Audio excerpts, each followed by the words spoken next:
Welcome to TradeNBI.com. This is John. This report is for the 12th of March. And, now we're into kind of ridiculous here. It's all the hyperbole game. You're going to release millions of barrels from the strategic reserve. It's like you can't really do it, number one, in like super quick fashion and stuff. So really now you're just into a game of, can we convince people that things are fine, even as you watch tankers and stuff burn and nothing's really moving in the Strait of Hormuz. The real question is when these other countries that are caught on the other side of it can't get regular supplies, food, vegetables without land crossing or air.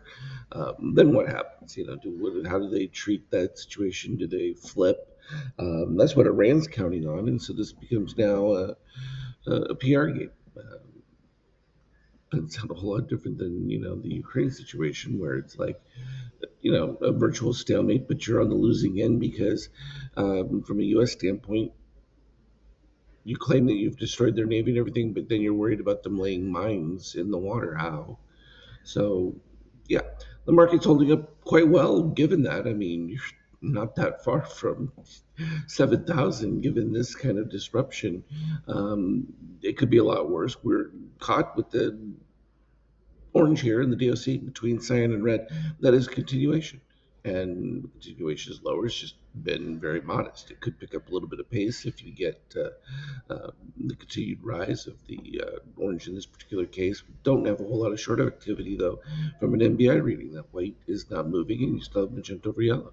It's enough to hold things relatively close. I mean, you're still biased to the downside, but not horrifically. From an NQ standpoint, you already visited the low, so that's fine. Magenta, pretty much identical reading, and same with the Nasdaq. You had a little more bullish move originally from it, but you can see a little bit softer from a steel reading. So short-term buyers and that everyone's just kind of on the sidelines, and for good reason. There's just nothing to really talk about when this is the case. You got 90 plus oil, could be worse. Real traders believe in the whole strategic reserve release thing. Is that really going to dampen things? Not so much if you got zero movement happening through the Middle East. It's just not a viable strategy. So what happened from a 50K standpoint is we ended up with MBI white lead. We expected a move towards 50%. You had a brief little pop of magenta, but it wasn't enough to sustain anything. And sure enough, the move was to 50%, but at 50%, you still ended up with more MBI white leading that. And so that calls for a move to zero, which we did get. And then you broke the lows on the most recent pivot below 25. Once that happens, always the same situation, you move to new lows, and that's what we did. So they bounced back from it already briefly, and we'll just see how the narrative plays out from a 5K standpoint.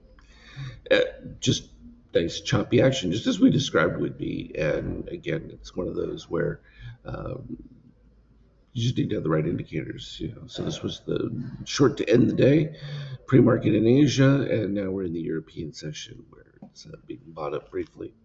So beautiful volatility within this narrowed range, and nothing to really complain about. It's just you could follow the headlines, doesn't do you any good. That's simply going to be a question of which comments are believable or not at this particular point. None of it makes any sense. All you can do is look at what the reality on the ground is and decide, is that plausible that you're going to be able to, supply enough oil for the world if that part of the world is not moving any oil at all? That's the question. So we'll continue to follow it though, and reading's pretty clean, so no objection with that. As always, trade well. Anything relevant, I'll put on the team chat.